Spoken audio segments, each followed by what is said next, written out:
Okay. In Here you go. 5, She's counting. 4, 3. She's counting. She's counting. Oh, and it's standing straight up. The whole point of counting is that at 2 and 1, you don't make any noise because we're about to start. Sorry. Let's try this again. Are we starting? 5, 4. So I can still talk now, but not now. 2, 1. Welcome to another My Outlander Purgatory recap. This week, we continue our Season 5 coverage with a discussion of Episode 502, Between Two Fires. Ready? Then pour yourself a wee dram, settle in, and let's do this! Hi, everyone. Hi, everyone. I'm Tracey. I'm Carol. And we are my Outlander.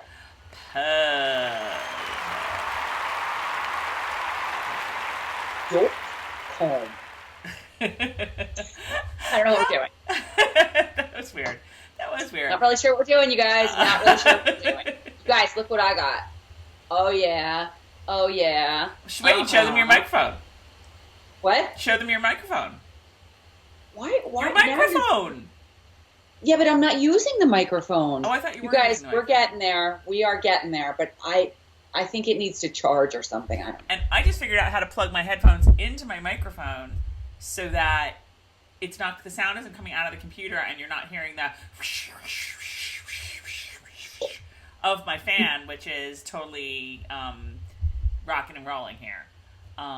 The one she doesn't usually believe me that is so loud when I'm telling her, oh my God, your fan's really loud. Like last week, I was just like mortified at the sound quality. It was just so bad. And we'd like to get this to actually be a podcast someday. And I'm really hesitant because I can just see the iTunes reviews now. Like, they're really funny, but the sound quality sucks. They blew out my eardrum last week. They're okay. They're kind of funny every once in a while. That's what it would be. I don't think it would be that really funny. It would be frightening. I mean, like, YouTube people are pretty nice, but, the iTunes people, I don't know. How are you this week, Carol? It's been a rough week, you guys. It's been a rough week. Yeah, this week was a little challenging, but... Yesterday was 1 year ago that I lost my mom, Tom. So it's been a little rough, but we have weathered the storm in this house. And our wonderful friends and neighbors who we've been friends with for over 20 years, we went out to dinner last night. Oh my God! Tell them what you did. We took Tom along and we plopped him right in the middle of the table, put some fake candles on top of him, and we had a rip-roaring time. I some good Tom stories. I really love this idea of, it sucks 365 days a year. Who made the rule that, like, on, days like yesterday, anniversary days or whatever, it's supposed to suck even more? And it does, but... It does. You find yourself really, really...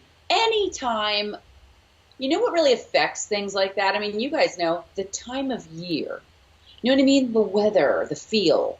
Mm-hmm. You're just reminded of it. It's like when the school year starts getting a little crisp in the morning and there's a leaf or two. And you know what I mean? So that's really what the deal is. You just feel it more and you just know it and then you relive it and all that. But as I said to everybody on Facebook, well, not yet on MOP Facebook, but Tom was a positive person, and he just did not like wasting time being upset. And, he would have been like, let's go, none of this. And I've got kids, and I want them to remember what he was like and his philosophy, which was don't sit around, no use crying over spilled milk. There's no crying in baseball. A little more than spilled milk, but. So here we are. Yeah, you flipped the script on that day, and I think that was. Yeah. I think that was great. I really do. And I think we all tried to do it.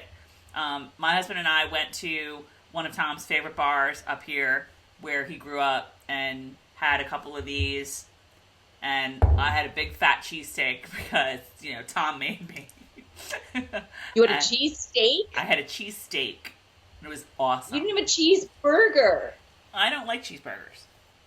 John had a cheeseburger. Because I was going to say Tierney's cheeseburgers, he said, were the best in the world. Yes, and John had one. So at any rate, you guys, here we are. I'm like, so let's move on. All right, so we're moving on. What are you drinking?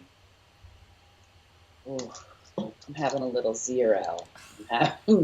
It's not happening tonight. You clearly had more than I did last night. You know what, Tracey? It's not just that. I just, sometimes you have a bad stomach. We're on an off day. We never video on a Saturday, and here we are. And, it's a weird time. It's late afternoon. I went out last night. I did go out. I didn't get ripped roaring loaded or anything. But, I don't have the stomach for it today. Uh-huh. So. Well, I am off soon to go see a friend of mine in a play.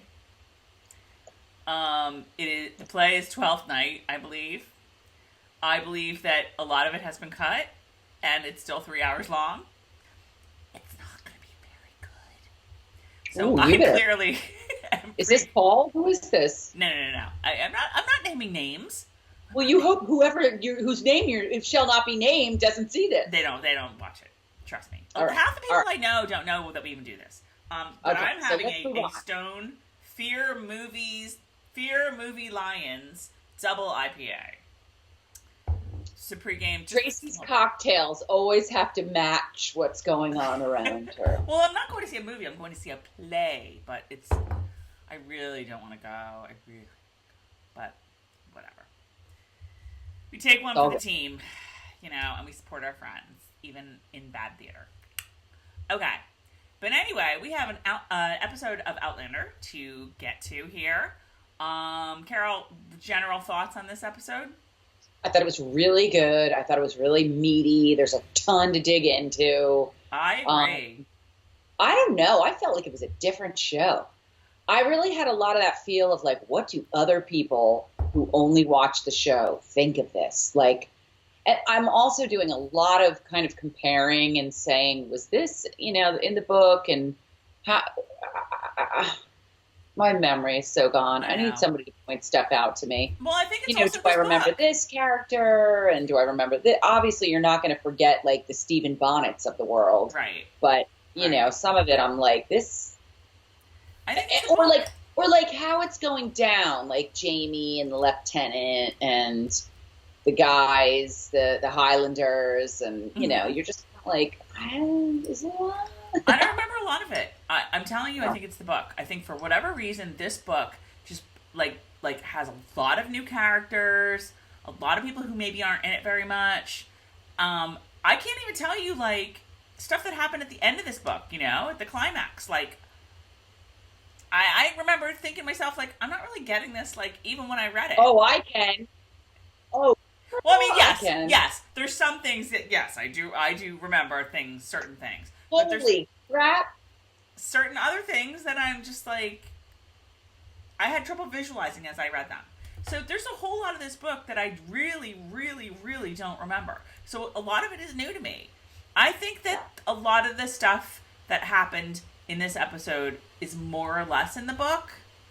I agree with you. I think that this was a great episode. This was, if not top 10 for the series, top 20. I think, in my book. Okay, I have a question for you. What?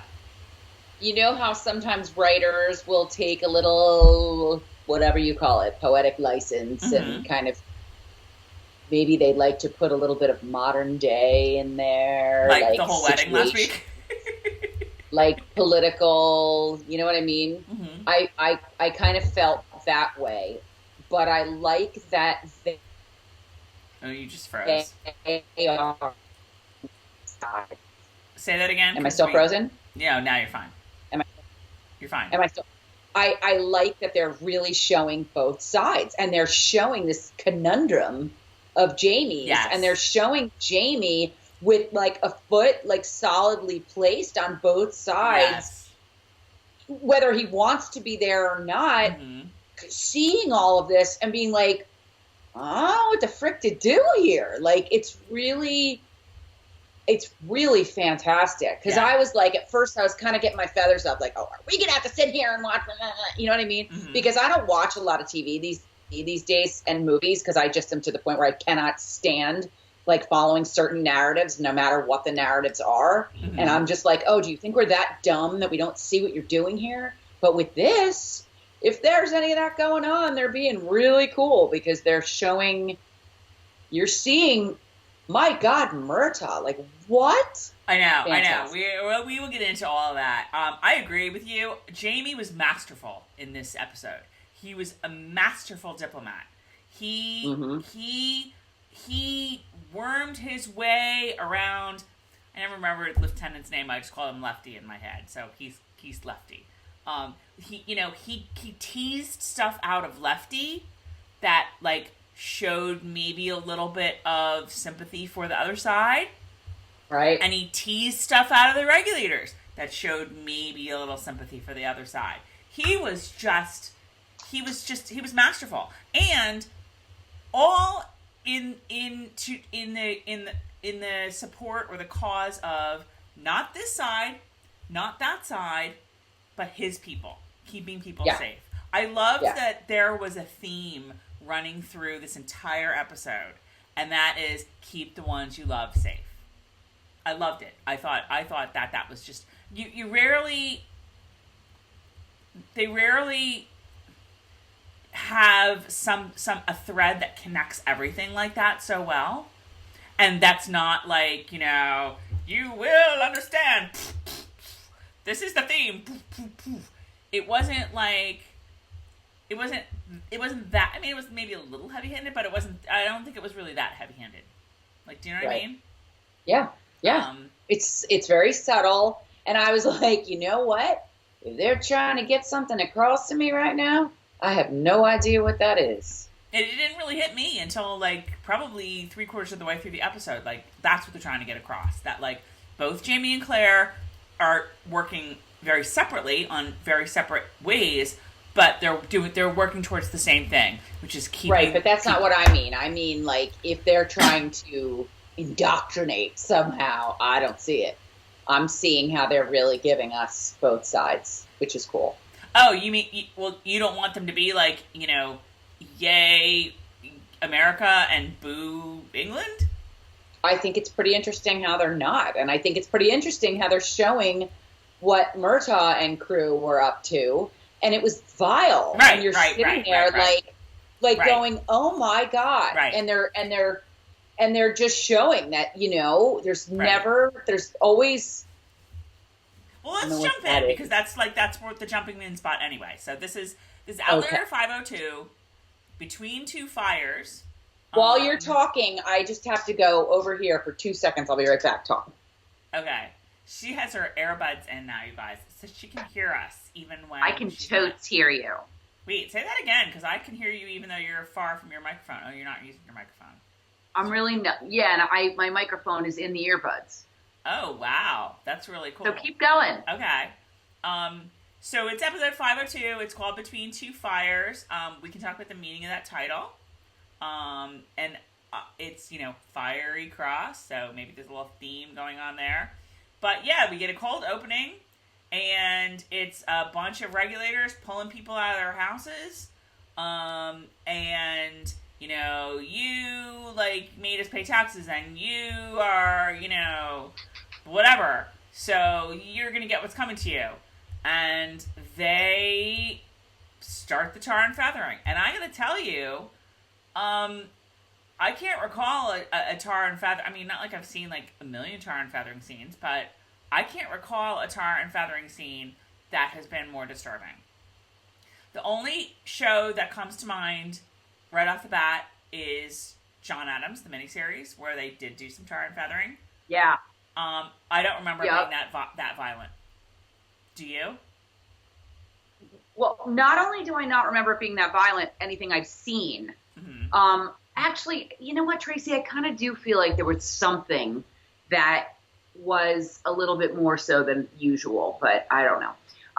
The thing is that growing up, when we would hear about tarring and you're going to be tarred and feathered, it was almost funny. It was almost haha. And I think that reading the Outlander series, I'm guessing, is what taught me that, oh no, this was deadly. Like this, a lot of times, you know, I mean, they're pouring hot tar. Oh, I know. I mean, that's the thing. It's like, you think like tar and feathering, that's like, maybe they took some cold tar and, you know, they like smushed it on them and they threw some feathers and then they like paraded them around. No. I mean, like, this was just brutal. This was like, you could hear the sizzling. Sorry, it's gross, but like, it was. Yes. You know, third-degree burns. You could see third-degree burns, like, on these people. And then to hear, like, you know, you've been, like, a, you know, bad person and, you know, sorry, I just spit. And you're getting what's coming to you. And it's Murtaugh. Murtagh's at the head of this. Murtagh's like, all right, lads, go to it. I was really disturbed by that. Yeah. It was... Yeah. And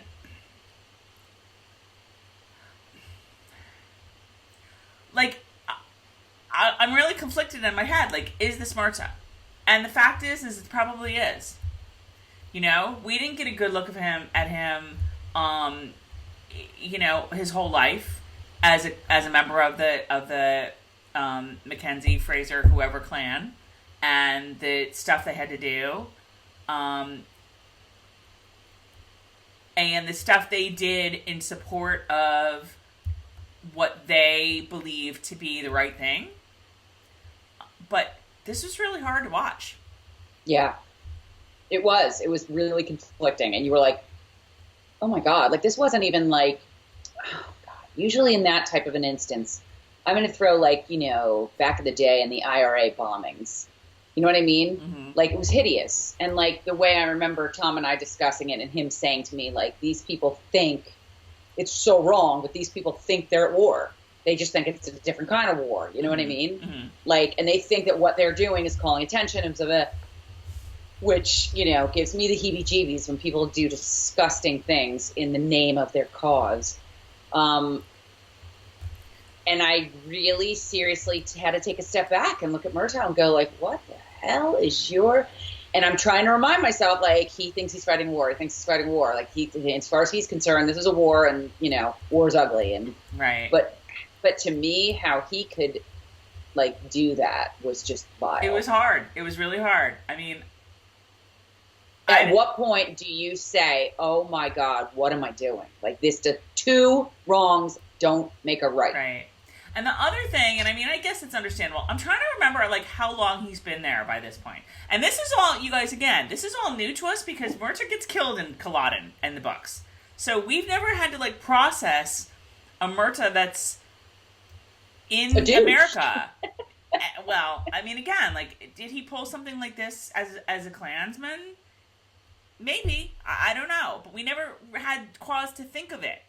But... Like, how long has he been in America? So he's been there since they were released from Ardsmuir.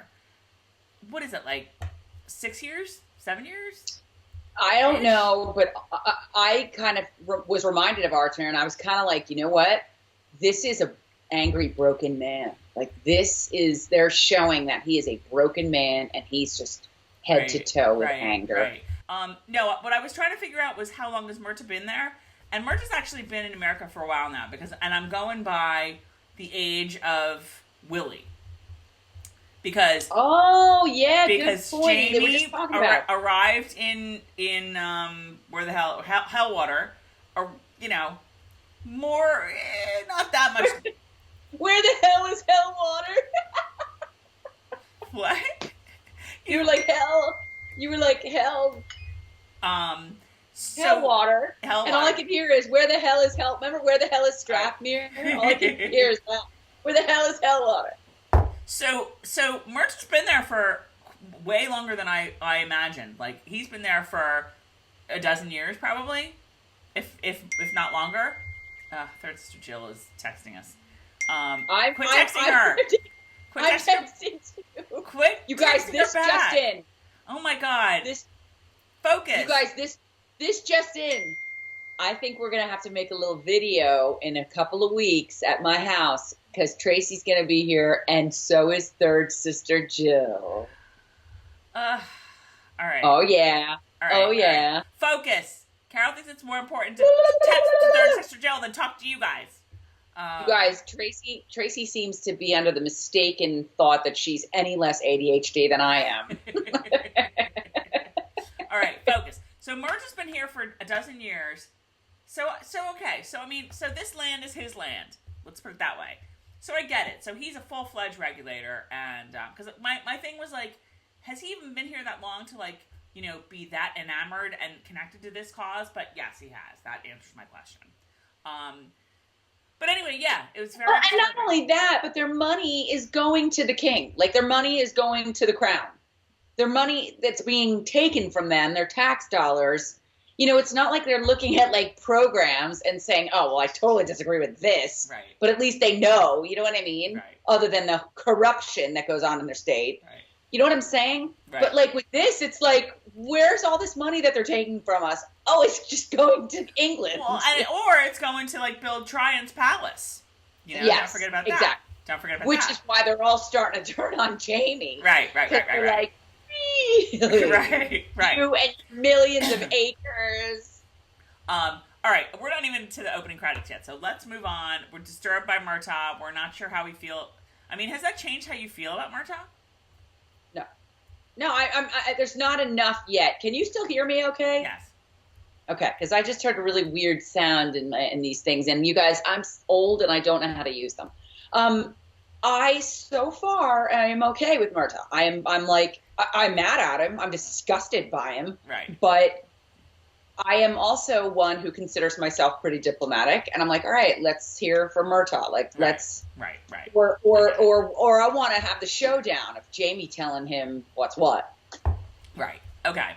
All right. So we get to our starting. Our writer for this episode are Tony Graffia and Luke Shellhouse, and slow golf clap for them because it was a very, very, very, very well written episode. And the director is once again Stephen Woofenden. And our Easter egg this week is somebody is making the most delicious looking bread ever. Ever. And I was reminded of one of the benefits of going back to the 18th century and having to live there is that you get to eat carbs. Nobody really cares if you eat carbs or, I'm so glad that you just said that because I've been like dieting and eating well, and like this week because I've had a really crazy week, I'm like, no, I'm not doing that. So Monday I'm going right back to salad, and I'm like, you know what? Now that you just said that, I'm like, I'm having crusty bread with some really good olive oil tomorrow. You eat carbs for Christ's sake. Yep. No, I don't. Or I have to go back to no bread. That bread looks. I mean, I didn't realize that the bread they baked was that good. Like that was like some sort of like great sourdough looking bread. But then again, Claire baked it, so of course that's good because she just exactly because she can do everything except light a stove. Somebody lit that stove, but then she was able to make 4,000 loaves of bread overnight. I think Claire is so great that like she even was able to overcome the science of yeast. She's like, oh, I've been up doing this, or Mrs. Bug that she's been doing, and all I could think of was since 1942. Like, did you see how many loaves of bread there were? You know how long it takes in the 18th century to make a loaf of bread? I mean, how big is their oven? It was like. I mean, doesn't bread have to rise like for at least a couple hours? There were like literally. It was like Applebee's and like Fridays. 60 loaves of bread. Applebee's and Fridays. Okay. So moving on. So we come upon Brianna, and she's sketching, and it made me realize I totally forgot about Brianna Frandl, artiste. See, you and I pretty much had the exact same thought through this whole thing. Because I was the same exact way. They showed her, and I'm like, oh, yeah! I totally forgot that she was the artiste. I totally forgot that she, like, draws and shit. Because they didn't talk about it at all last week. So she is drawing very well, they were too busy talking about her other amazing that's true. talents. That's true. How she's going to build a loft onto the house. Or, no, Roger's going to build it, but she's going to make the plans. And Roger's the tools in his hand. Roger's just going to stay outside singing and complaining that he's good for nothing. Okay. All right, sorry. Okay. So you guys, I don't have to be drunk to be funny. I didn't need alcohol to be funny. Yeah. So she is sketching Bonnet, and they're really, like, dark and creepy. They're not very good like this is a Bonnet. No, not really. How could you tell behind all that black? Holy shit. I was like, someone better. Does Claire have a degree in psychology as well? Along with her bread making skills and her surgeon skills. Because, I think my girl Bree needs some help. And you guys, I'm not making fun of mental illness before anyone goes there. Bree's not mentally ill. She's traumatized. That's what I'm saying. Did you see those drawings? She's going to need a lot more than a lecture from Jamie. Holy cow.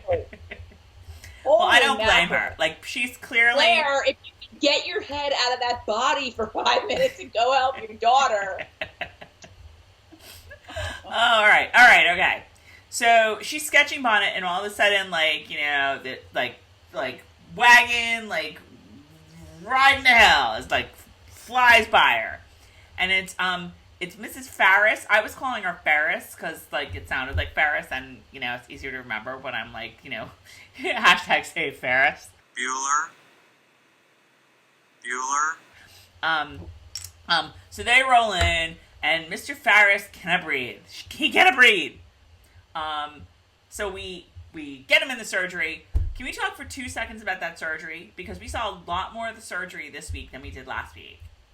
And sorry, I mean, I think it does have an outside entrance, but it also has an entrance, like, into, you know, the foyer of the house. So, and wouldn't it stink?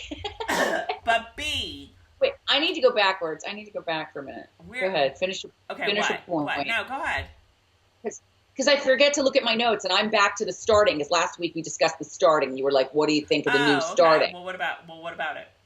I have written down. I would rather a folk sound with a little tinge of Celtic, with maybe a fiddle or a flute. Yes, me too. Rather than this. Yes. Now you're frozen a little bit. Okay. Oh no! You know what I mean? Sorry, no offense. No offense. No, it sounds like church. The whole thing sounds like church. It's very lovely, but yeah, it sounds like church. But maybe that's sort of going to be impactful in some way. Yeah, I just don't really like it with what we're watching. I mean, I will say this: if it's supposed to be like you to your point, if it's supposed to be sort of like sounding like a church choir, they've made a big point to point out, like, Catholic Presbyterian. They did it in this episode too. Like, your daughter's pissed off at me because Jemmy was baptized in the Presbyterian church. So maybe there's a connection there. I don't know. Maybe we'll see. And all I can also say that I forgot to mention with Claire with all her bread making was that, I'm sorry, but I like to take my jewelry off when I'm pushing the bread and the dough. Have you ever made bread ever? A couple times, but I could see her. Was it? Have you? Let me rephrase the question, sir, Your Honor. Have you ever made bread without a bread machine? Yes. Oh! I don't have a bread machine. I don't have a bread machine. But you guys, I'm trying to totally avoid, like, honest to God, I was like, take your ring off.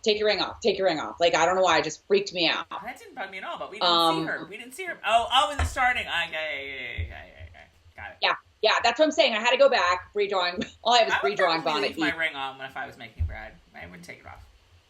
Ew. Okay. I just washed my hands. David. Okay, so I'm caught up now because I have woman's husband dies. All right, go ahead. Okay, so yes, I want to talk about that surgery because honest to God, like that looks like, you know, the urgent care, you know. I mean, like I think I counted 4 beds in there. Like, honestly, like, what is she expecting? Like, is Battle? I mean, it really did look like, you know, like the wing where, like, if you, like, when you get a colonoscopy, you know, it's like the one day and you're out ward, and there's, like, you know, little cubicles with, like, 10 beds, or, like, the ER or whatever. Yes. Like, that's what it was like. Like, that surgery is crazy elaborate. Like, what do you think? Yeah. Do you agree? I totally agree. It's Claire. What are you gonna, it's Claire. If it ain't about Claire, it ain't there. All right, so we see Mrs. Bug. Anyway, so she's working over the guy, and the woman's like, she's like, well, what'd you do? And the woman's like, well, you know, his belly was really big, so I gave him this, and then I bled him, and then I gave him the other thing. And she's like, wait, the other thing? With mercury? She's like, yeah, that. And Claire's like, drop. I'm done. Claire's like, I'm out. I seriously could not believe how she ixnayed herself right out of that situation. Well, she just was like, oh, did you say mercury? Bree, get him out of here. We need to go and make more bread. Like, this poor woman is like this. And she said, oh, no. And Bree was the best. Bree's like, so it's like, the woman's like, yeah, I gave him this, you know, this, whatever it was. And Claire's like, with mercury. And Bree's like, oh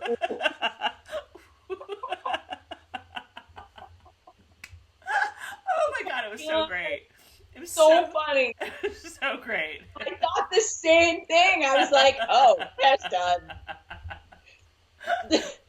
Okay. Like, Claire, could you give it to her a little bit more detail? Bedside manner, Claire, you know, you brush up on that. Yeah. Okay. So we're now in the field with the soldiers, and they're all, like, riding off somewhere. And Jamie and Lefty talk, and... I hope you noticed what I noticed about this. I hope you pulled out the quote. Keep going. Okay. Keep going. Well, Jamie basically wants to get a read on Lefty, and Jamie's like, you know, what'd you think of me? And he likes Jamie. He thinks Jamie's, like, a good guy. And I liked their conversation. They're talking, like, sort of philosophy of, like, you know, what's right, what's wrong. And Lefty's like, well, it's all about, you know, respect for the king. Like, that's why we do what we do. And Jamie kind of plays into that because, again, he knows where his bread is buttered. He knows how he has to placate Lefty even as he placates everybody else. And it's a masterful conversation because, again, you know, even as Jamie's like, oh yeah, sure, I support the king, he's pointing out that Lefty has at least some empathy to those less fortunate than himself, as evidenced by the throwing of the coin. And he's doing a really good job of it. Now, so I don't think I got what you're talking about might be later on in the conversation. I'm not sure. I don't know. But Lefty at some point, you guys, Tracy's getting way more intense, and I'm like kind of being a wise ass.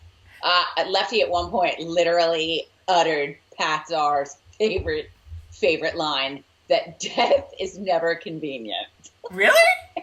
Yes, somewhere in there. Was it after he killed a guy? Because that wasn't convenient. I literally have it written down, Jamie and Douchey riding, and then I have, all in caps, Pat Czar, death is never convenient. So he says something along those lines, and I thought for sure you were going to, I was like, oh, Tracy's going to pick up on this. And it wasn't when he inconveniently stabbed the regulator. Because that was not convenient for him to do. That was rather inconvenient to Jamie. Keep going. That's when I have it written. Okay. So we're back at the surgery. Where Claire's doing an autopsy. And, like, okay. Oh, don't even. The whole thing with autopsy, and this is from the book because I kind of remember this. Yes. This was so well done, and you guys know that nothing bugs me more than when Outlander does things in a sitcom-y way. I see right through it. It's stupid. I hate it. This was all done extremely, in my opinion anyway, extremely organically. And as a result, it was funny as hell. Like, everybody walking in or, like, coming in, and Claire's like, okay, okay, I'm doing this for a good reason. Here we go. And I think Brianna actually really walked in on her this time. But Brianna's reaction was hilarious. She's like, oh my God. What the hell are you doing? And then Claire is like, Brianna, I can't watch someone die like this, knowing I could have saved his life. And at that point, who heard Tom Stark in their head? Yes, I did. Because Claire was like, back to being Claire.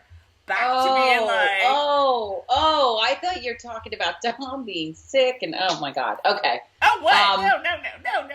No. I was like, where are we going with this? Oh, I get it now. Okay, yeah. Tom would have been like, oh, Claire. Because Claire was classic, like, vaccinated and vaccinated and... Yes, and you know what else would have been funny? To hear Tom's Claire voice. Oh, Bree, I've got to save this man's life. But you know what? I couldn't figure out. I was kind of like, I'm sorry, Claire, but aren't you a surgeon? Like, don't you already know what's wrong with him? They came in, he told you the symptoms. She said what his problem was. You knew it was probably I was thinking appendix when he was, I was like, it's his appendix. And then they told you that they did the bloodletting or whatever the hell they call it, the cutting and she gave him the mercury. Like, case closed. Why do you need to cut this guy? That's very true. No, I agree. But yeah, that was the speech. Probably like, hey, I don't know when I'm going to come across a body again. That was the speech. How is she not filling the house? Do you know what a dead body smells like after a little while? I was thinking to myself, what time of year is it? Do they have coats on? Does she have... No, it's she warm. doesn't have any heat. And then I'm like, wait, yeah, that's what I'm saying. What's the temperature? Where are the outside? flies? Why aren't there flies all over this thing? I mean, there's like entrails everywhere. And I'm also like, okay, is it chilly enough that if she just doesn't light a fire in that room's going to be cold? Like, how is she keeping this body from not stinking up the entire house? I don't know. All I know is that speech was out of Tom's worst nightmare. It was it was awesome. It was just awesome. I could hear it in my head as clear as day. Yeah. But why is Bree this concerned with the danger of crossing the streams of Lifetime or of, you know what I mean? Like I don't remember Bree being this concerned about playing God. Yeah, number one, and number two, I don't know if I agree with it or understand it. She seems to me, okay, I'm thinking of things that I know Bree will be doing in the future. Right. That she brought things, modern conveniences from the future. I'm not going to give any spoilers. I won't tell you what they are. It's not a big deal, but it's kind of interesting. But, like, she brings things from modern day. And was she this concerned when Claire had a zipper in her dress? Is she afraid that Michael J. Fox is going to start disappearing from the picture? The only thing I can think of is that they had to use somebody as a foil for Claire in this situation. There had to be somebody saying, like, Claire, you're trying to play God. So that Claire could be like, no, I'm not trying to play God. I'm trying to keep everyone safe. And it's almost as though it should have been Roger. Because Roger was the one who was in cahoots with, like, getting rid of the body and, like, that plan. I would like to see that plan go down. Okay, I feel like what you just said about you don't like all the caper kind of stuff or the sitcom-y stuff, that I really would have liked to have seen. And I'm wondering if there was a scene that they had to cut, of Claire and Roger, like, at night filling the casket with rocks. And, like, can no one hear a bunch of rocks rolling around in the casket as they're lowering it? I would like to have seen that. Like, and knowing, like, oh no, here comes Mrs. Bug, quick, hi. I would have liked to have seen that. Because that would have brought some comic relief to an episode that probably could have used a little bit of comic relief. Oh, I thought it had a lot of comic relief. I mean, we haven't gotten to Marsali yet. That was just, but we'll get there. God, Marsali, yeah. But no, I mean, like, yeah, picture that scene. Like, Claire had to do the exact same thing as she did to Marsali, to Roger. Be like, okay, Roger. But also had to, like, spring on him, like, I need you to, like, you know, we're not going to bury this guy. I need you to, like, and how did, oh, I can't even go there because it had to be explained in the books. I don't know. How did they, like, not, like, just give the body back to the widow? Like, in those times, don't they lay you out at home? So, like, basically, well, maybe it would have gone down, like, okay, sorry, he died. Get your son, cart him away. Here you go. Well, first of all, maybe my friend Beatrice could tell us, because she is extremely well versed in things of the 18th century. If they would have laid him out at home, you know, maybe it's just a time jump, and they did lay him out at home, and then they put him in the coffin, and they closed the coffin, and it was then they swiped the body out of the coffin. But yeah, no, she would cut him open like pretty quickly after he died, I think. I don't know. I don't remember. I vaguely remember this scene from the book, so I have to go back and see how it went down there. But yeah, the whole thing's weird, but it was great. I'm not going to quibble because it was a very good subplot. It was very fun, not fun, but like, right, you know, entertaining subplot. But anyway, let's move on because there's a lot to talk about here. So okay. So this was a little, so speaking of Marsali, so we cut to Marsali and she's butchering a goat. And immediately you're like, oh, I know where this is going. See, I did not. Watched Claire looking at Marsali like Marsali's a piece of meat, because she's like, yes, I have found my apprentice. As Marsali's like, I didn't put two and two together there at all. And here's why. Because Marsali would just look so sad. And I mean, I guess I would be too if I had like goat blood and guts and shit all over me, and had to like have that job. But like I felt like that's where Claire was going with that. That like, Marsali looks so sad. Like, what's wrong? You know, and maybe Claire could tell that she's pregnant again because, you know, Claire has, like, you know, she can spot, like, a medical issue at 20 paces. And, you know, Marsali barely has a baby, like, you know, already had, you know, has barely birthed this baby, and now she's got another one. But no, I didn't get that at all. Like, I said, Marsali just looked so sad. And I thought Claire was maybe like, poor Marsali. She's doing all this work and, you know, whatever. But I thought it was a nice little wordless scene. I didn't really know what the point of it was, but I liked it anyway. So we're back with Jamie, and they have arrived in Hillsborough. I thought it was Wilmington, but it was not. It was Hillsborough, I believe.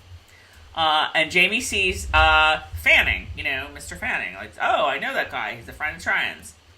I know, Jamie thinks he's going to just go right in there and, like, have some chit-chats and some lager and leave. And instead, who knew what was waiting for him? And, yeah, Fanning has gotten all beat up. He's like, no, things aren't good right now. It's kind of sucky. And those regulators, like, let me show you what they did. So they bring him in a tavern. They're all bowing everywhere. They're all like, oh, you know, hi, so-and-so. Oh, hi, Mr. What's-your-face? You know. And they bring him over to some guy. Are they Japanese?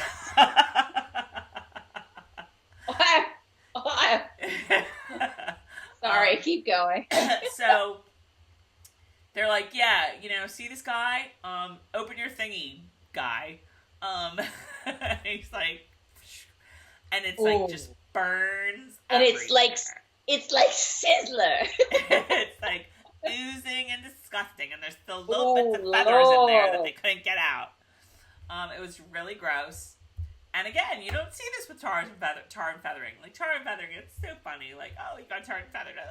No, hi, you're like totally like third-degree burns. People died from being tarred and feathered, right? Right. Say what? I said people died from being tarred and feathered. I mean, I didn't think so, but I do now. Yeah.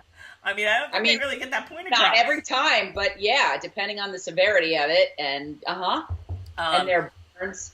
I liked Jamie's line. And again, Jamie is just so masterful at this. And he really is shocked. I think he's really like, wow, I didn't realize like. And he knows it was Murtaugh, and he's like, oh no. And I think he's, like you just said, shocked. He can't believe what he's seeing, and he knows Murtaugh's behind it. He doesn't want to think it, but he knows it.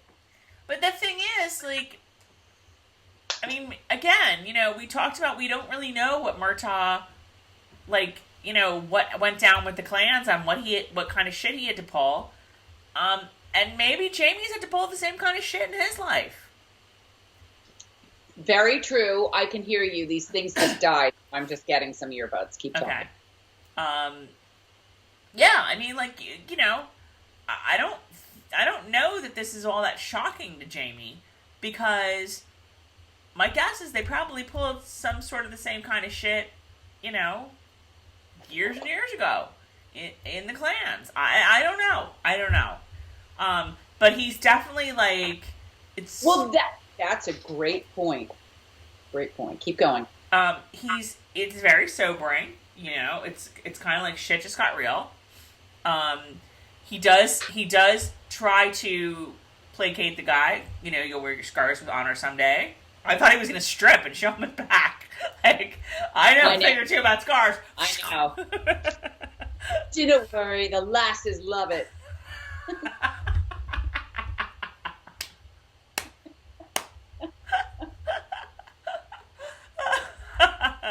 Okay. So yeah, he knows. He just knows what to say to everybody in every situation. It's crazy. He's Jamie Fraser. So, but when Lefty's all like, still feeling that sympathy kind of, then he's like, ooh.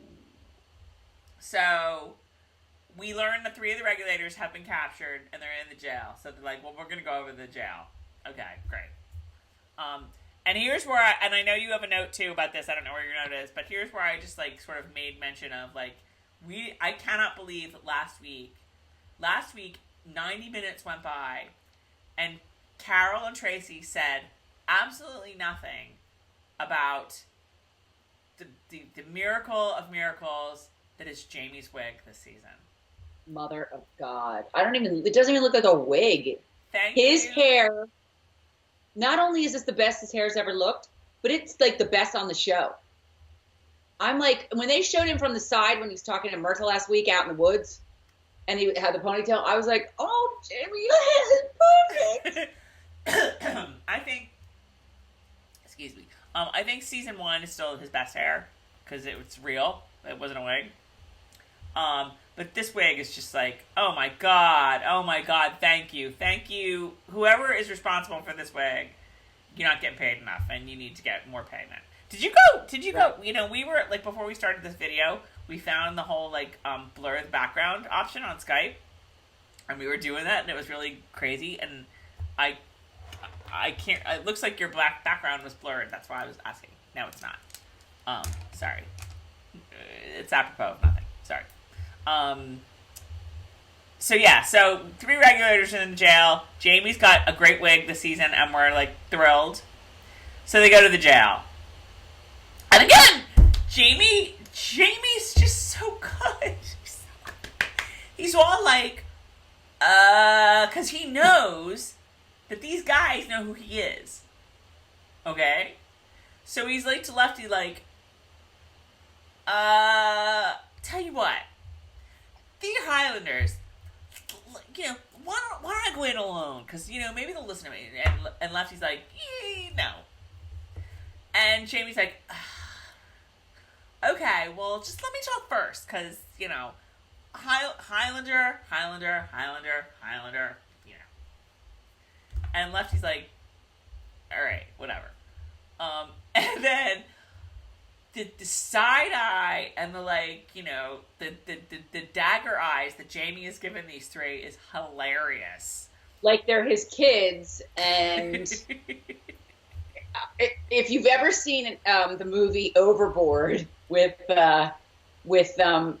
Goldie Hawn, have you ever seen Overboard? No.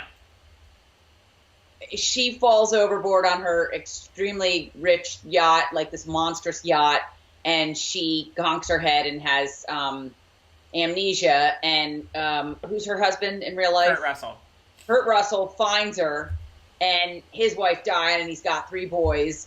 So he knows she's a bitch because he did some work for her on her yacht.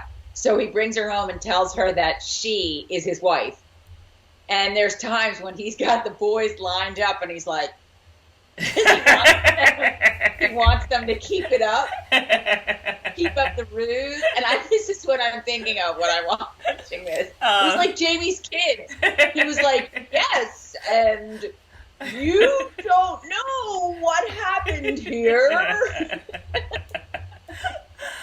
He was just great. He looks at them, and they all know him, and they're all like, what the F?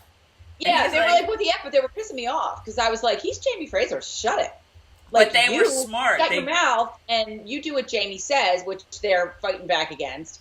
And I also have that not only does his hair look better than it ever has, but his entire outfit is like so hot. Oh, I know. And you see him against Lefty, and Lefty's in the red coat, and he's in like the amazing. Anyway, sorry, squirrel. No, but right. Yeah, I was like, you shut up and listen to him. He's Jamie Fraser. Just shut it. Well, they did. I mean, they're really, they're clearly pissed at him, but he's like looking at them like, just go with it. Just go with it. Yeah. Just go with it. And they were smart enough to go with it. So he's like, they didn't 100% go with it. They were giving him a hard time, and then they started giving him a hard time about his property, and they're like, yeah, you're halfway there. They went with it enough that when he's like, where's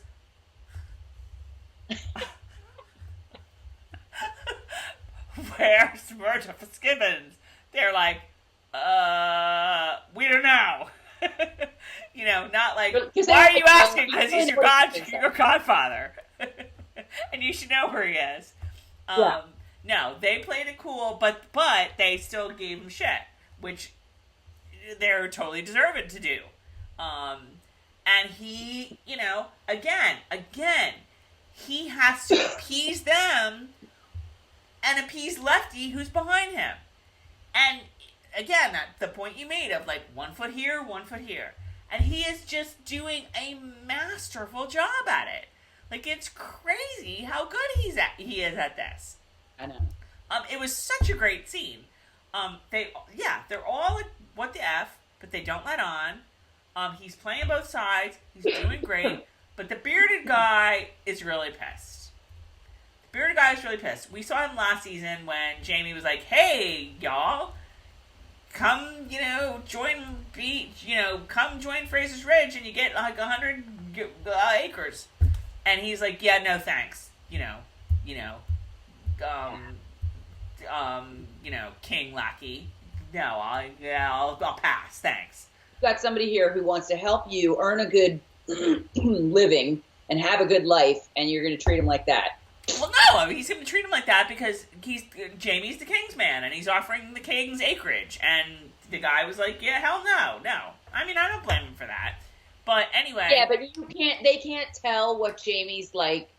Jamie's giving them look after look. I mean, like you said, they did kind of know, but they were still fighting back against him anyway. And then they gave him shit for being a laird. I'm talking about last season, and they gave him shit last season too. That's what the bearded guy was on last season. In the scene where Jamie was trying to recruit Highlanders to be his tenants, and that guy was like, "It's the king's land, and I don't want nothing to do with it." So, I don't fault him for that. And I don't fault him, quite frankly, for, like, giving Jamie shit in this instance, too. Even as he's not betraying Jamie to Lefty. He's not saying, like, what are you talking about? Because Murtagh's your godfather and you should know where he is. Okay, but how does he think anybody's getting land around here? Maybe he doesn't want land. So why does he begrudge Jamie for having land?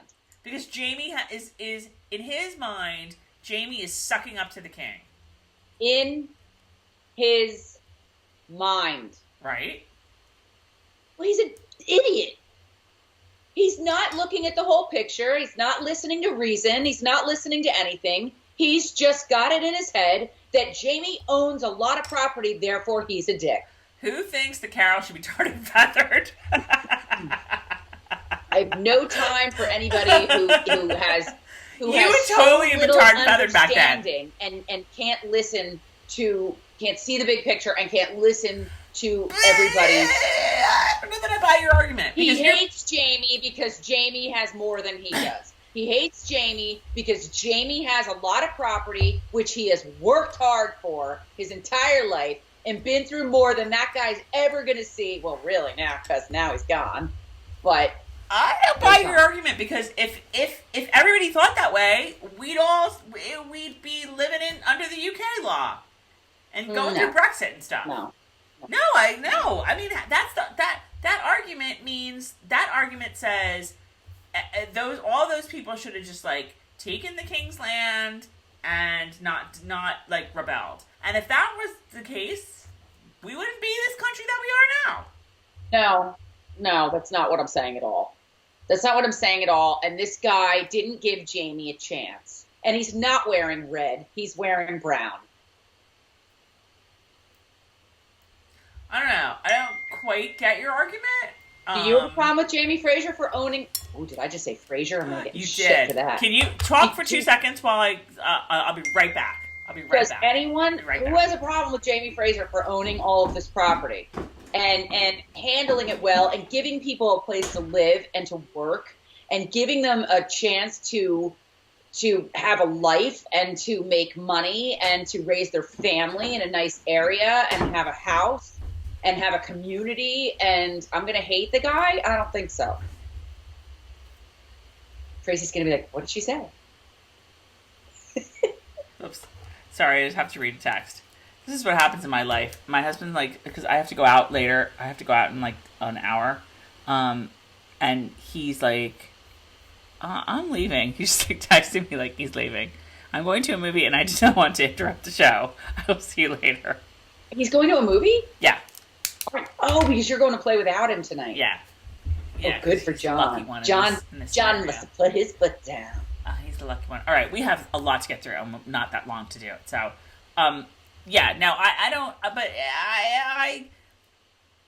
I get both sides. I get both sides. Of course, I get their side as far as being overtaxed and it all going across the pond, or it all going for Tryon's big mansion. I get that. But I just don't appreciate the fact that he's treating Jamie like the rest of them. That he's lumping. He should know better.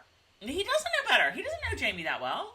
Or maybe he does, but no. I mean, like, Jamie, in his mind, is siding with the enemy. Siding with the enemy so that he can get himself a nice, cushy position. And, you know, F you, Jamie.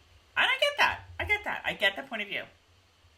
I get the point of view. I'm not saying I don't get the point of view. I just feel like that character should know more about Jamie Fraser than it seems like he knows. Well, clearly he paid for his mistake of not worshiping Jamie, because he mouths off to Lefty, and Lefty's like, yeah, you know what? I have this sword. You don't. And which was horrific. And that was pretty Jamie was too. Like, you executed a man without child. Jamie's just like, I'm just surrounded by idiots. I know. Jamie's like, oh, boy. And how's Jamie going to get out of this? Because Murtaugh usually gets him out of this stuff. Jamie's just like, can't somebody be as smart as me? Like, I'll tell you what's going to happen. Stuff's going to happen to the point where it's just going to get so bad and so one-sided that Jamie's going to maybe not agree with what Murtaugh did, but, you know. So he's going to see more and more of it and understand it. Jamie is not happy. Jamie's like, you executed a man without trial, and this is just making my life even more complicated, bro. Right. Like, really? Well, whatever. and that's, he shouldn't have, it's not right to lump all the redcoats in together either. Of course, but it happens. People do it. Says the girl who still has a crush on John Andre. All right, let's move on because we're never going to get done if we don't. We're already at the 1 hour mark. God. Oh, God. I know. We have a lot to go. Okay. We've got to get to Tufty McFluffytail. Well, we're there. Bree and Roger are at the shooting range. Wait, did Marsali, did that scene? No, not yet. That scene didn't happen yet? Oh, I guess she just saw Marsali slicing up the... It's not. We're at the shooting range. She saw Marsali slicing up the animal. That's what happened. Tufty McFluffytail, whatever the hell it was funny as hell. I laughed in my bed right out loud at Did you Google that? Is that real? It probably is. I didn't Google it. I fell asleep. I fell asleep dreaming of Tufty McFluffytail. I was like, where did Bree get those skinny jeans? Like, where did she get them? Because you know. God, I didn't even notice. Oh, like, she's wearing skinny jeans, and they're not even, like, bad pants. Like, Claire, at some point in the books, like, starts wearing pants a little bit, and Jamie's all scandalized, and Claire's like, yeah, well, you know what? If I have to do this shit, I'm wearing pants, so shut up. But I don't remember them being skinny jeans. Whatever. So Roger can't shoot, you know, and they're talking, and Roger's all worried because he doesn't think Jamie likes him. He can't shoot, you know, he's trying to shoot a tree, and he can't do it, and Bree's like, here, let me help you. And then Roger's like, oh, this is so hot. I love let me help you. Let me help you is let me show you how I'm so much better than you at this.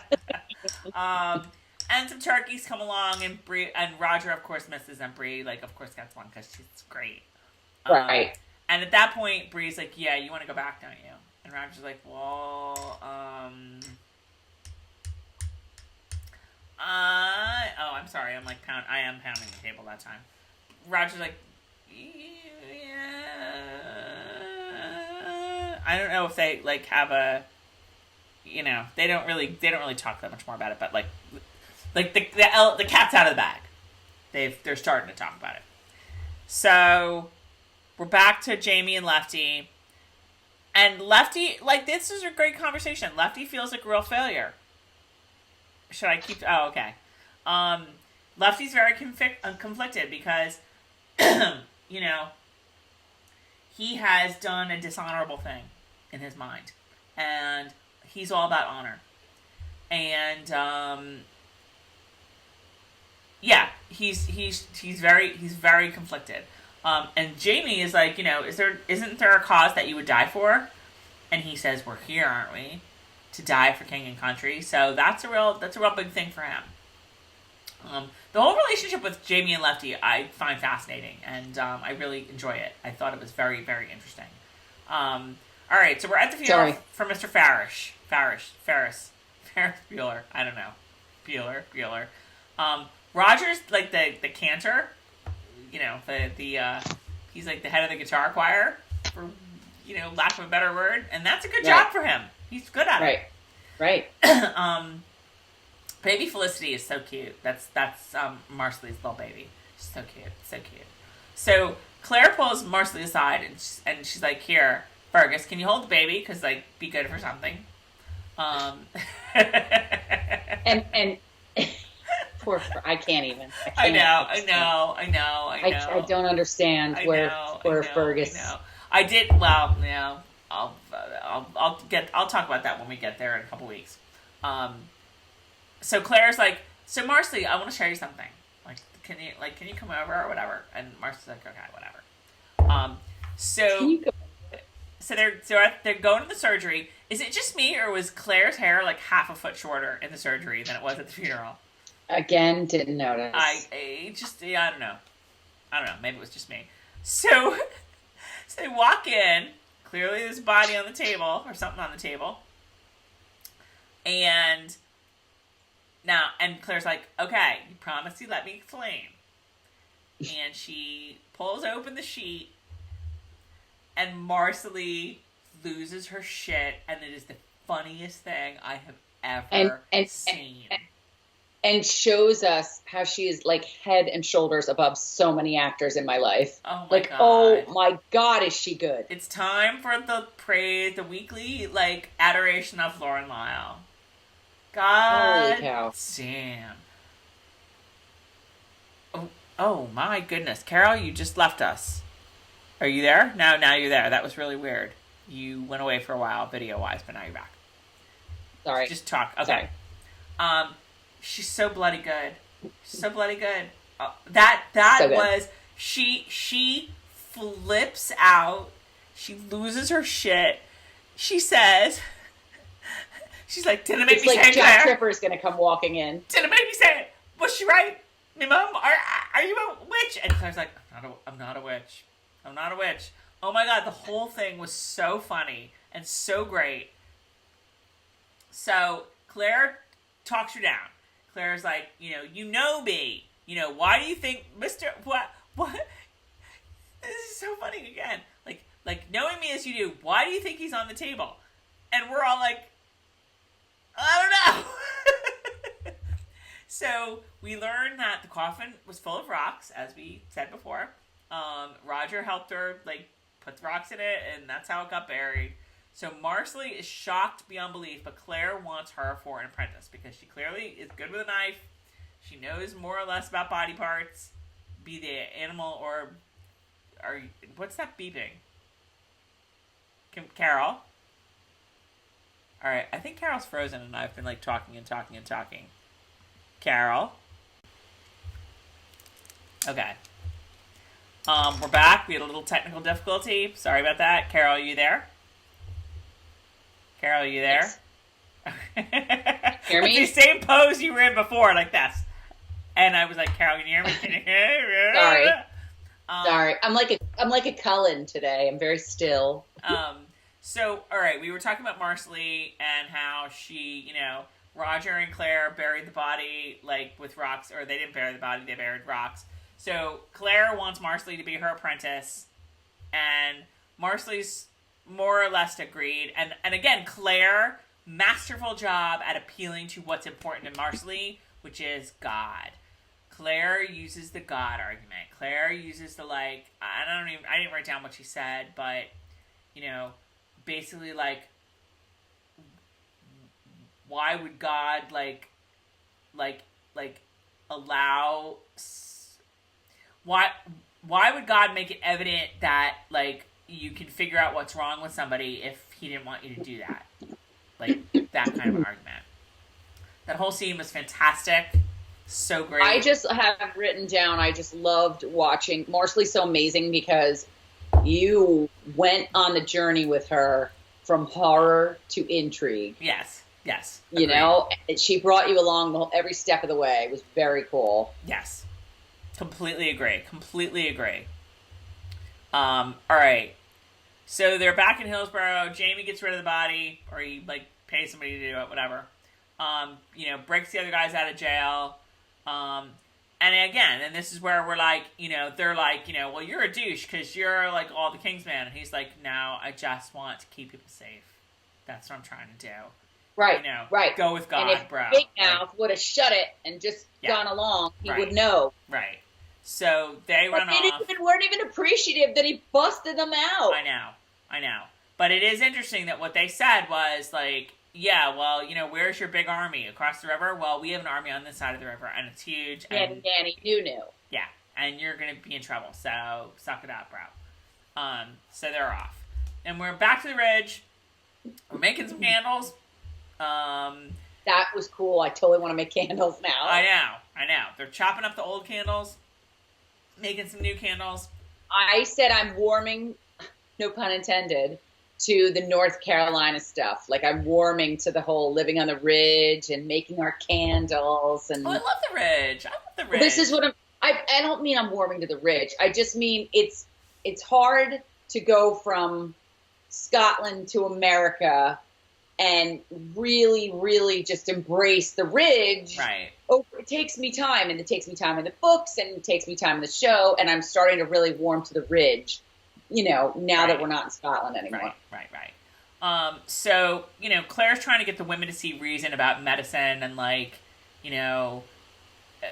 why are you, like, taking, like, something orally or internally for a burn? Like, you should be putting stuff on it. And they're like, well, yeah, you're, like, why don't you just stay a healer and, like, help us, They're like, you let that guy die the other day, so we don't really believe in you anymore. But we'll stick to our, like, surgeon guy. But then, now you can tell me this because you are better at, like, the whole, like, British history thing. Like, they're all like, can you imagine if the king was being poisoned by his own physician? And that's true, right? Like, that really happened, right? Yeah, I was like, oh my God. No, I don't know. And the killers I did know. Because I'm thinking of, like, Turn. I think it's Turn that I'm thinking of. When they talked about the king being a kook and that woman. Anyway. It had to have happened in history at some point. In my nice Saturday night home, not being out and partaking in libations this evening, I will absolutely be Googling that. I don't even know, Carol, if an evening at home alone, I know, catching up on Survivor that I haven't watched in weeks. Yeah, I used to like an evening home alone more than I do these days. But I get it. But, like, still, tonight I need. The thing is if you don't have a show that you're watching at any given time, if you have a show, you're like psyched, you make some popcorn, sit in front of the TV. When you don't have a current show, you're like, oh, what am I gonna do? Well, I'll do another video where we'll talk about shows. You can, there's plenty of shows out there that you can watch. Yeah. Have you watched Unbelievable? Watch that. That's a good one. Netflix. There you go. Tracey recommendation. It's good. 8 hours. Toni Collette. She's awesome. Merritt Weaver. Awesome. Tracey has a good point. Excuse me, Drew. About the king and about the can you imagine his own physician trying? I know that had to have happened. It had to have happened because that was the first thing I thought was, wait a minute, is this foreshadowing? No, I just think it's the joke. Like, that's like Claire must know because she's like she's from the future, so she knows everything. So that must happen at some point. I don't know. All right, so we're back to surgery, and Claire's writing a book about, like, well, if they're not going to believe me, they'll believe, like, Dr. So-and-so, who's the dude who, like, said all this stuff. And Dr. Like, so-and-so, who's the dude. And so Bree's like, all right, I'll help you, whatever. So then we're back to the jail, and Jamie's all like, damn it, Lefty, look what happened. Those guys got free. How did that happen? Somebody better make an inquiry. So Lefty's all like, yeah, this is war, and we need more dudes. Colonel Fraser, go get your men. Go bring them back here, because right. This is just out of control. And Jamie's like, right. Really? Okay. Oh, shit, more men. That's not where I was going. And Lefty's like, come prepared for war. So, and Jamie's like, shit, I'm going to have to teach Roger how to shoot. Captain. I love how Roger's like, Captain. So Claire is testing Roger's eyes because he can't shoot, and maybe that's got to be the problem. It's like, that's got to be the problem, is that I just, like, see badly. But no, that's not it. He's just a bad shot. And they have a nice little conversation where, he's like, yeah, Bree's really happy here, and Claire's like, well, I love having you here, but I'm hoping that you guys go back because it's safer in the future. And in the future. And they can't really do anything until Jemmy, like, they know that Jemmy can go through stones to begin with. So they're kind of stuck here for now.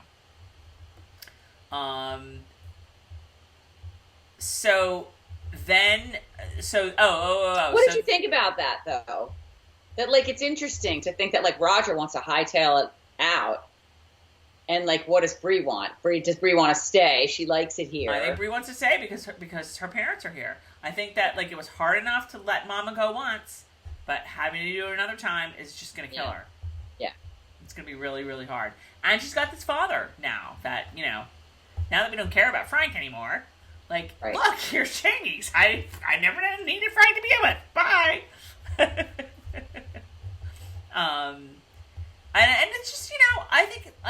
Bree belongs in that time, whereas maybe Roger doesn't as much.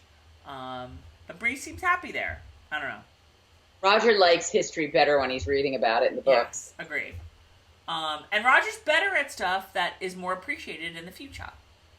Roger is not good at the 18th century unless he's reading about it and writing a paper on it. Right. So, okay, so we're back with the Regulators. They are on the road. They've escaped from jail. I mean, they've been let out of jail by Jemmy and not thanked him. And, you know, somebody's basically like, Hark, who goes there? What's the password? And it's Murtaugh. Which is, like, kind of silly. Whatever. I don't know. Whatever. And Murtaugh has, like, 2 comrades with him. And they are, at least one of them is from the book. It's Herman Husband. And I think he is actually a real guy in history. Husband? Hunter? Again, and somebody Hunter. And I don't remember. I mean, there are definitely Hunters in the books. I don't know that's a Hunter. But the thing with Herman Husband... And actually the Hunters in the books, I don't think it's a real big spoiler, is that they're Quakers. And I don't remember how Herman Husband in the books, you know, Quakers are very, like, anti-war and anti-violence and Right. whatever. I don't remember how he justified it, because he's definitely part of this whole Regulator thing. I don't know. But clearly they don't make mention of that here. It's basically just like, you know, hey lads, you know, glad you got out of jail. And they go back to the Regulator camp, and... Oh, I do have more. Oh, there is more. Okay. They go back to the Regulator camp, and this I didn't really get, like... So, all of a sudden, the jail dudes, the breakout dudes are all like, hey, Murtaugh, you know, yeah, so, like, we saw your friend, you know, your godson Jemmy over there, over in Hillsborough, and, like, you know, what's up with that? Like, who, like, are you, like, more loyal to him or to us, to our cause? And I'm like, has Murtaugh, like, shown for a second that he's not loyal to the cause? That he's conflicted because, like, oh, well, you know, I'm up with this cause, but, like, but my godson is, you know, on the other side, and I don't know what to do. Like, when he's commanding you to, like, pour tar on these guys, I think he does know what to do. I don't think there's conflict there. Right. So, I didn't quite get where that all came from, other than to, like, you know, plant this seed of doubt in our mind of, you know, reminding us, like, Murtaugh's caught between the Regulators and Jemmy. But I don't think he is. I think he's firmly in the Regulators camp. Well, he is, but these guys are, like I said, they're not good at listening to reason, and they just see what they want to see, and that's that. They don't care about any of the minutia. They don't. Right. They just. Right. So they're like, hey, whose side are you want on anyway? You're taking this guy. Sorry. Right. They're forgotten that 5 minutes ago we tarred and feathered dudes. Right. But and the other thing, and I will say this, that maybe it's sort of a catalyst for, like, because what Murtaugh says, and again it falls in line with the theme of this episode, is, you know, the jail dudes are like, you know, he stands with the crown. And Murtaugh's like, no, he stands with his people. And again, it's reinforcing this theme that Jemmy is doing all of this not to support this side, or not to support this side, but to support this side. To support the people who he is sworn to protect. His family, his tenants, and the people who depend on him. That's his goal. That's his focus. And whatever is necessary for that is what he's going to do. And when it comes time that the other side becomes more necessary for that, then that's when he'll flip to the other side. But but that was still a weird little scene. I don't know, whatever. Yeah, he was like, why are they doubting Murtaugh? What has he done? Even with Jemmy, he's tarred and feathered people. Like, I don't know, whatever. All right. Well, and Jamie's also kind of undercover. I mean, I just need to stress that. Like, leave him alone. Don't worry. Yeah, no, I get it. Okay, so we're back to the surgery, and Claire's 400 loaves of bread. So Claire can bake 400 loaves of bread in a night. Defying the laws of science that say that yeast has, bread has to rise for at least a couple hours. Like, where'd they get all the pan? I guess maybe they didn't need pans. Maybe she could just, like, shape it into round. No, she just shoves it in the oven. But how big? Like I said, it seems to me to be an Applebee's size oven, and maybe about 4 Applebee's in the county are involved. I mean, and that bread really did look good. I mean, I was really wanting some butter and... Oh, so good. And I know somebody is going to correct us and tell us, no, they used to make 400 loaves at a time back in the 18th century. No, I'm sorry, you can't make that much bread in the evening. How much time did she have? No, she made it overnight. But anyway... You know, I don't really get it because, Claire made bread and, she was obviously she was trying to grow a mold. We won't get any further in that, but we all kind of can figure it out if we don't know already what she's up to. Did she need that much bread? But this is what I'm saying. I don't remember her ever it being mentioned that she made a shit ton of bread. And why? It just makes her look crazy. I know. I'm just checking our time here. All right, we're good. No, it made her look nuts. I know, I agree. This is like straddling the line of like sitcom-y to me. Like, here's 500 loaves of bread. Because I'm gonna make pencils of all of them. Like, yeah. I think they could have gotten their point across without making Claire look cray-cray. I completely agree. I think there could have been like 5 loaves of bread, which that to me would have had more of an effect of the wastefulness. Right. That would have if there were 5 loaves of bread and she was ripping apart littler pieces, right, you'd be like, oh my God, she's wasting that bread. Like, these people need that bread. Right, exactly. But to have 17 million loaves of bread made you just blow it off and go, oh, whatever. Exactly. Maybe that, I don't know, maybe that's what their intention was. Maybe they didn't want us fretting over the wastefulness. Right. I don't know. Right. And also, I mean, and you guys don't really know this because they really haven't made it clear, but like, Mrs. Bug would be making the bread. Claire would not be making the bread. Mrs. Bug. True. The Bugs are... I felt like Mrs. Bug maybe made the bread with Claire. I mean, maybe. Like, did Mrs. Brady ever make bread, or did Alice make bread? All bread? What? Did Mrs. Brady ever make bread, or did Alice make bread? Mrs. Bug, you guys, is the Alice of this show, okay? Carol Brady could have made bread if she wanted to. Now that is not just a cake, Mrs. Brady. That is a thing of beauty. She was too busy looking for Kitty Carryall. Carol Brady did occasionally cook stuff with Alice, I would say. Carol Brady occasionally stood there and watched Alice cook and talked to her. Yeah, no, you're absolutely right. Like, 40 loaves of bread was just like overkill and like kind of insulting in terms of, Made her look crazy. You don't do that. Like, you don't waste food like that. Like right. That would be a real problem. Right. That would be a real problem. They were trying to get that point across that Claire's making all this bread and wasting it and whatever. Okay. But so Bree's all, are you playing God? Okay. And Claire's like, no, I'm not. I'm saving lives. So they, you're, isn't this playing God? And Bree's like, or Claire's like, you were playing God when you tried to save us. And Bree's like, well, we're not talking about me now, so shut up. But, so Claire's going to try to invent penicillin before Salk or whoever did it for real does it. Oh, that's right. She did say 100 years, and she corrected her and said 156 or whatever. So we'll see how that goes. So Roger is singing to Jem, and they're so cute. Like, that looks adorable. Like, why can't they just let Roger be a rock star? Like, that's his job. That should be his job. Like, be the rock star. But Bree and Roger, don't they have such good chemistry together? They really do. Yes. They really, really do. Wait a minute. Did you skip the part with Claire, with Bree sitting down and helping Claire write notes to the town?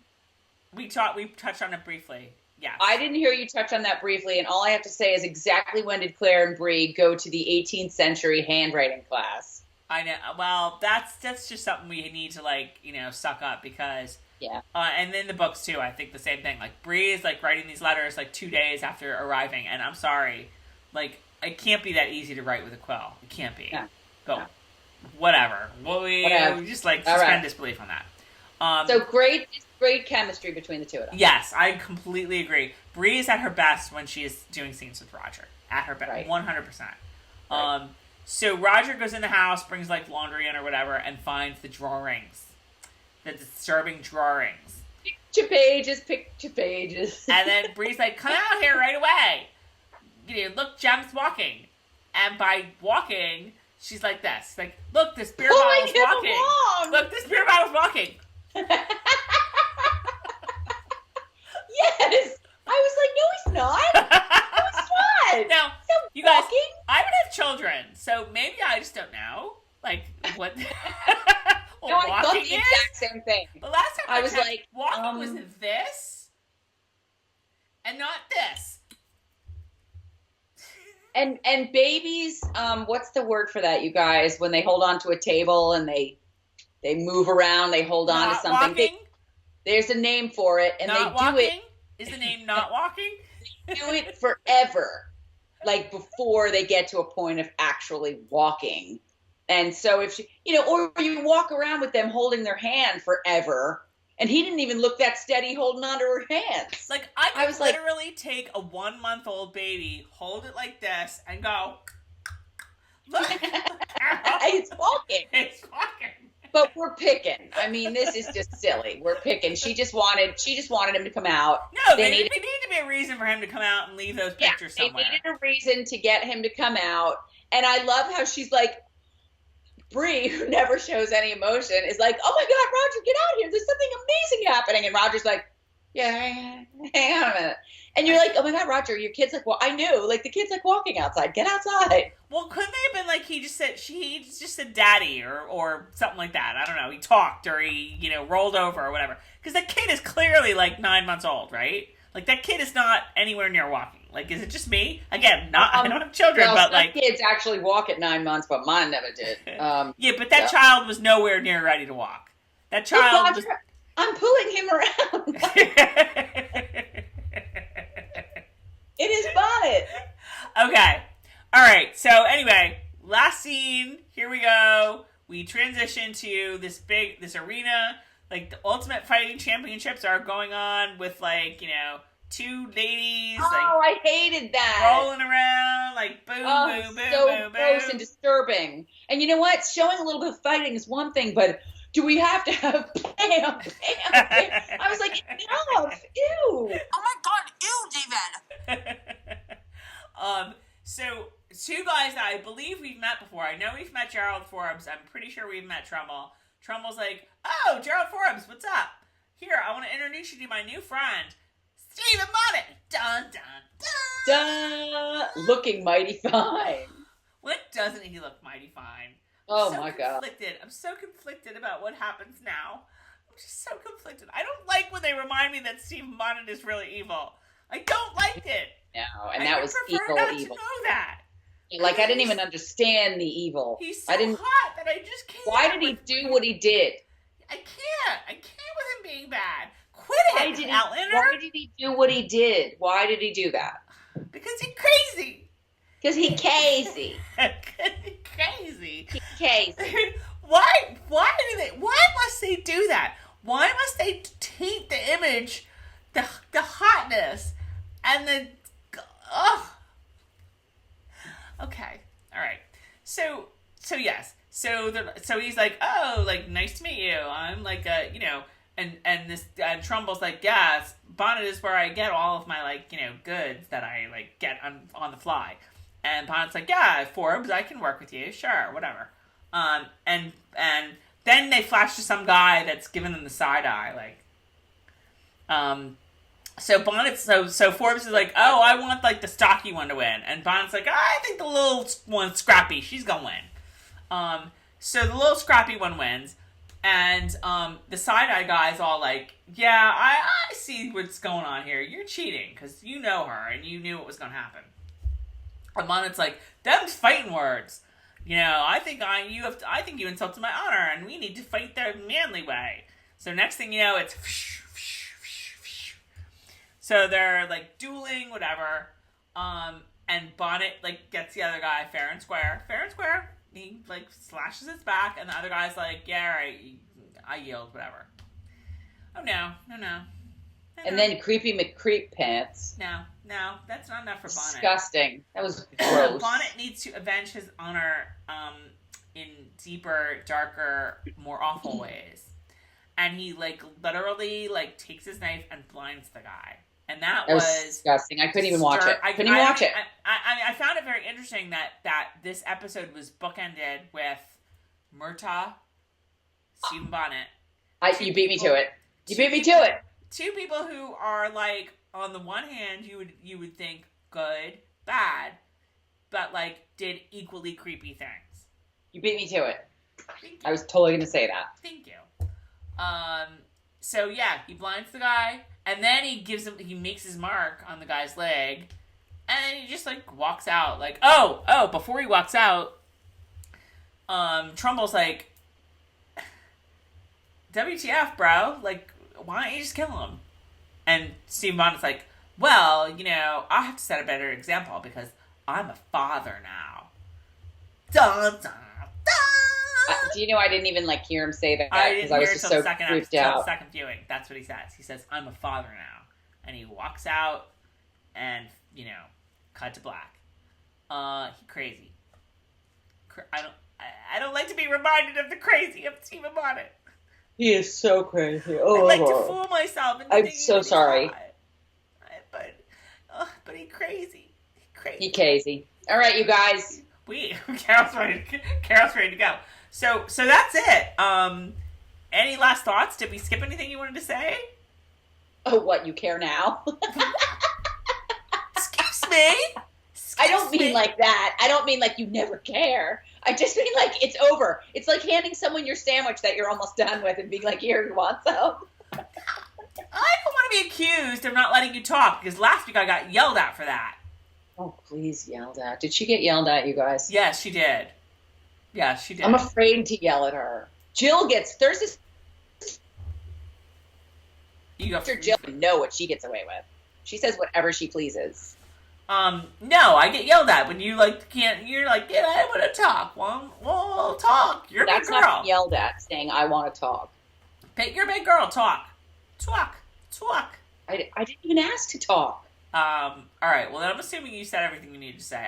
This was a great episode, you guys. This was really good. It had something for everyone. You laughed, you cried, you felt every emotion. You were disgusted.